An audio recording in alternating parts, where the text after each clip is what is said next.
what was your initial encounter with the Ochoas like? And how did the concept for the film kind of emerge from this encounter with them?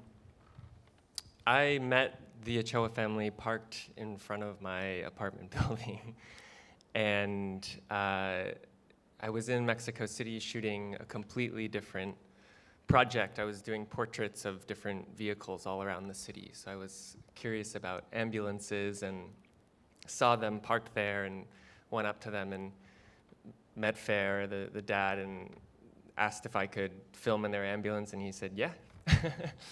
And what followed was a relationship with them that took about 3 years and about 85 nights of filming. Yeah. And I guess I'm curious about how the filming proceeded. It sounds like it was several years, but like how much footage did you amass over that period? And I also, like, in the film, I think there's almost like a tension between how accomplished it is, like, compositionally, and sort of like the urgency of some of the situations that are depicted. So maybe you could talk a bit about that. Yeah, I mean, part of shooting an observational film like this, you just amass like so much footage. You're filming, when you're there, you're filming constantly. I think it was something like 400 hours of footage, which sounds like a lot, but I think is actually quite normal.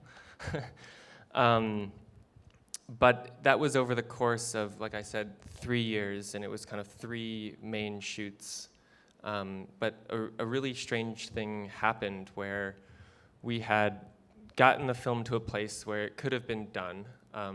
This was about 1.5 years ago. We had already started submitting it to festivals, and my producer and I had, my producer Kellen and I had this conversation about if it was the movie that we wanted to make, the movie that we set out to make.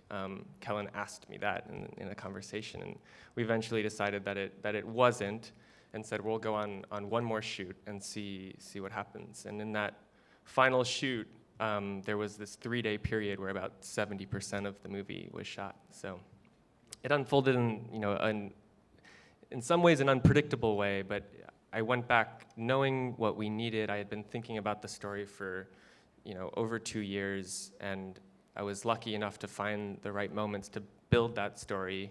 And I also had a relationship with them that I think was closer than it ever was. So the barriers had just kind of completely collapsed, and I was really, with them and able to film them very intimately.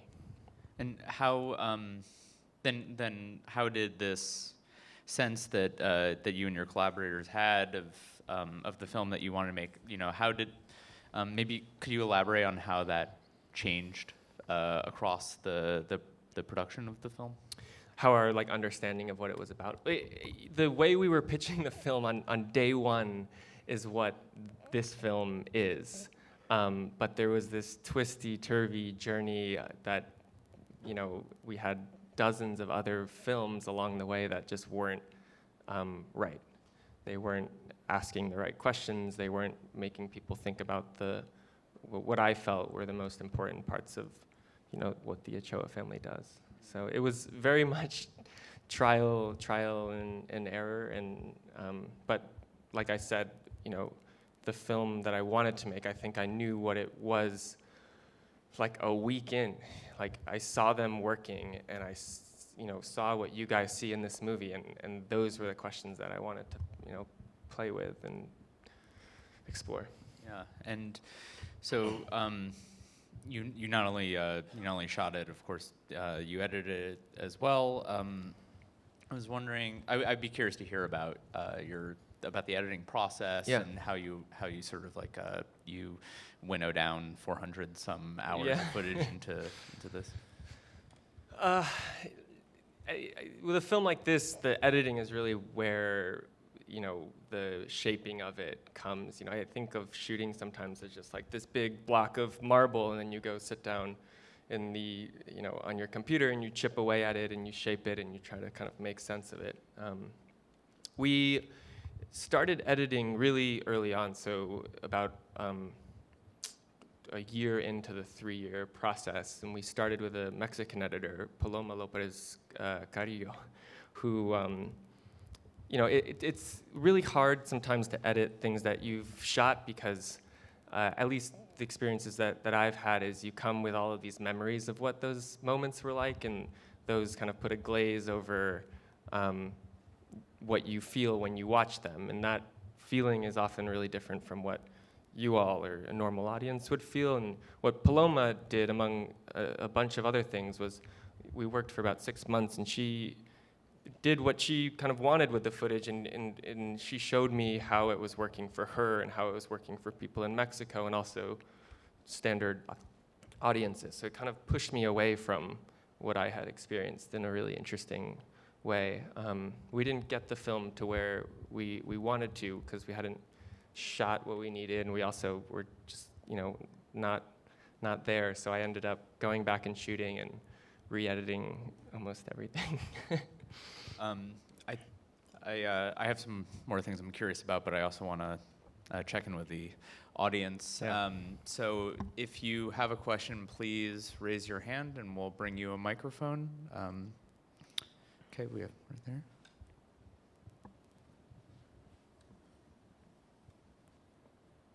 Hi, thank you for the film. This was really wonderful to watch. But Thank you. one of the standout scenes for me was when the older son was arrested. Mm-hmm. And I just wanted to understand a little bit more. It seemed seemed to capture so many different angles, so many different variables. Yeah. Seeing him in back of the police car and also in the ambulance. How many cameras did you always have on site? Is that what you had? Or were Yeah. they fixed, or were you filming freely? Yeah. So the main setup that I had was 2 cameras. One that was mounted on the hood of the ambulance with this like suction cup strap thing, and then the other one was with me in my hand. A camera that I had with me, sometimes on a tripod and sometimes handheld. So that scene's a perfect example of being able to cross-cut between 2 different perspectives, but still just being one person on the ground. And it's, when you're filming a scene like that, or I think the scene where they're buying tuna is another good example, is, I'm kind of running around with my camera and trying to get as diverse a collection of shots in the moment with which I can build the scene.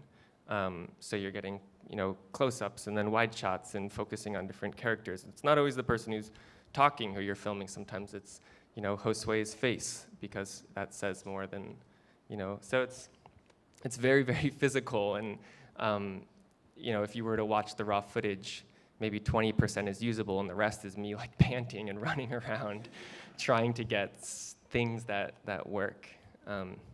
So yeah, thanks. In the back.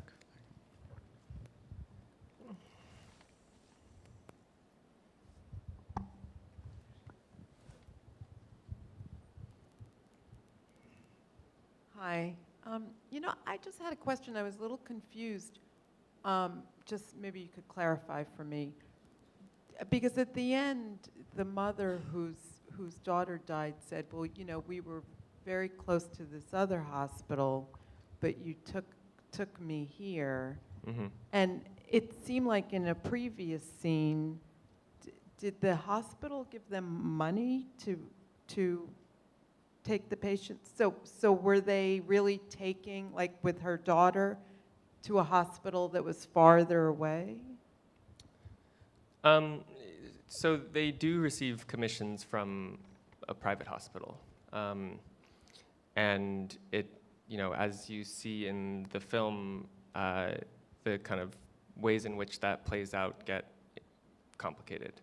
And that moment was actually something that I filmed like 4 or 5 days into meeting the Ochoa family. It's one of the first scenes that I shot. And the challenge of making the film in a lot of ways was knowing what had happened and needing to kind of set up the world in which the Ochoas work so that that moment was experienced with the right kind of questions at play. So, you know, the film in many ways is about a family of good people in this cutthroat world, and they are pushed and pushed and pushed, and you see what kind of happens when corruption and government dysfunction keep people from having the luxury of always doing the right thing. So.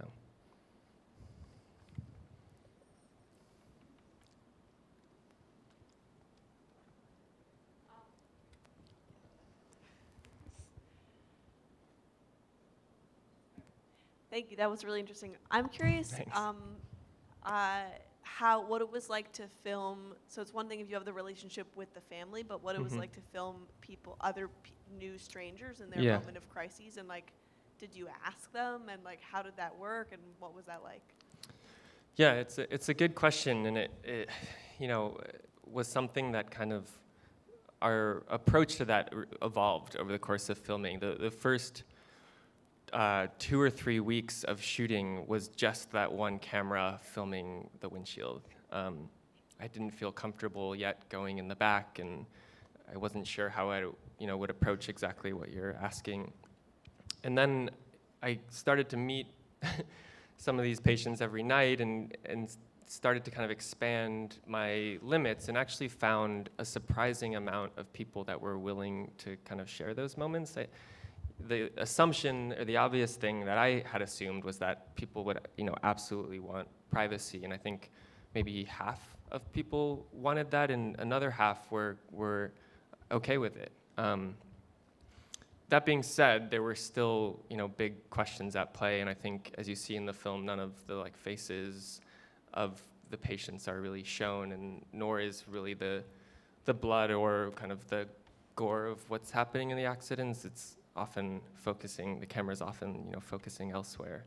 And sometimes it came down to having the right conversations with these people after the fact, and meeting with them and telling them about the film and getting consent that way. So it was, a case-by-case basis, and I think there, were about half of every accident we would show up, and I wouldn't film for, whatever reason, because it didn't feel right or people didn't want me to.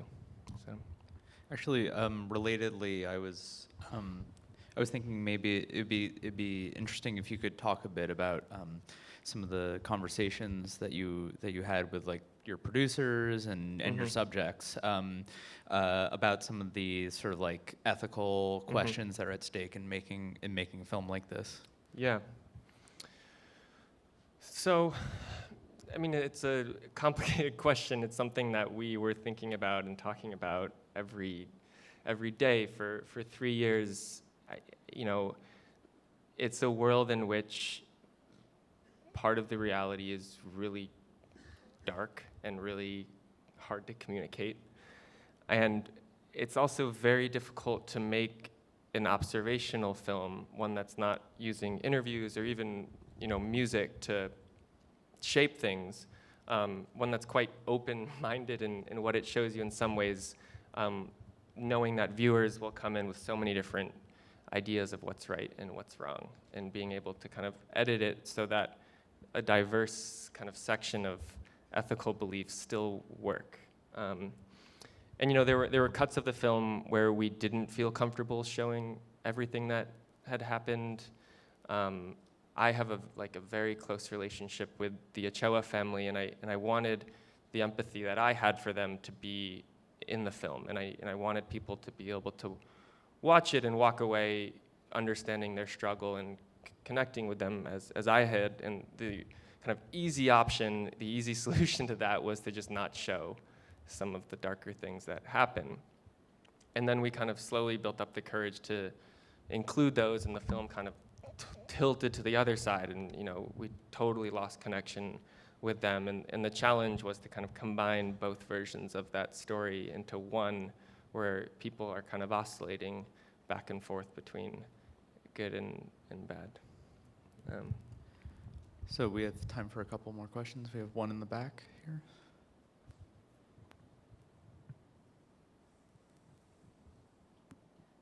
Thank you. Hello? Hi. Okay. So thank you for the film. I was curious how the family got into that business, Uh-huh. and if it was just one family, right? And I'm just curious. It was the father, and then a few sons, and an uncle. Yeah. So Fair, the dad in the family was a bouncer at a nightclub, and through that kind of nighttime work, met a lot of paramedics and ambulances working for the Mexican Red Cross. And so he ended up working with the Mexican Red Cross for about 10 years. And then through that work discovered this other industry of private ambulances and decided to open up his own business. And the ambulance that they use was a retired ambulance from Oklahoma that was shipped down to Mexico that they bought and kind of set up shop. And then the obvious employees were his sons. And then I have one more question. Just, it's an emotionally wrenching film. And I was didn't quite wondering- hear that. It's an emotionally wrenching film, and they seem to, like in the moments after the chase, after they find the patients, Mhm. they do seem disturbed, and like obviously they're affected by these incidents. Yeah. Did you ever talk to them about how they were feeling in these moments, and how did you react to these moments? Yeah. I was just talking about this a couple of days ago with somebody. I did talk with them quite a bit about it, but I was never able to kind of get maybe the answers that you would expect. And I think there's maybe a few reasons why, and I think Juan, for example, grew up in this ambulance like Josué, and he has been experiencing these sorts of things since he was tiny. And I think that it's so deeply embedded into who he is that it's hard for him to really think about it or talk about it in a way that people like us who experiencing these things maybe once in our lives feel. But in Fair, the dad, I think I try to show in the film just how kind of emotionally beat down he feels and he looks. He's taking pills just to keep his heart beating. So I did a series of interviews with them. Every time I kind of went back, I wanted to kind of get that moment where they really talked about how they felt, and they don't really go there. And I think there's maybe a fear that if they do, it will be so difficult that it's not worth it. But I'm not a psychiatrist. This is just kind of my off-the-cuff feeling. But my experiences in the ambulance kind of resembled that in a way too, where it's much easier to kind of keep it at a distance. And the moment you start really digging into it, it gets harder. So we have time for another couple of questions. We'll go back here.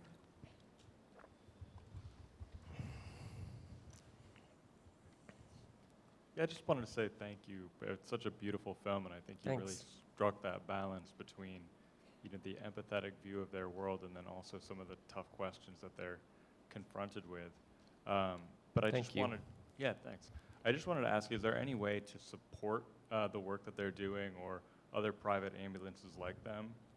It just seems like an unbelievable tragedy that they can't afford gas money to Yeah. to do what they're doing.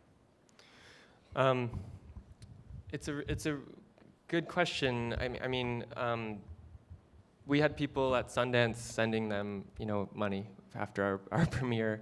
But I think we're hoping to kind of think about a more meaningful way in which the system as a whole can improve.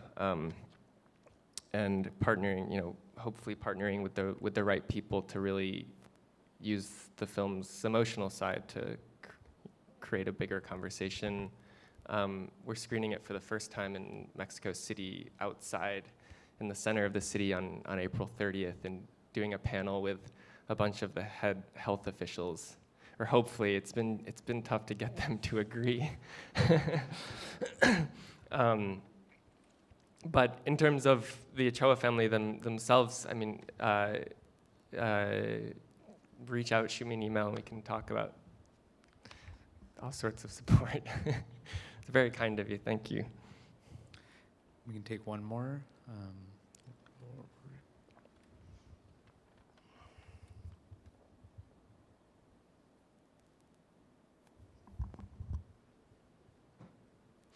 I just want to say thank you for making this film. I think it Thanks. brought up a lot of important things to a lot of people, not just for people in Mexico, but just in general, and how just, I guess, thankful we should be in a lot of ways for a lot of things. So thank you. Wow, thank you.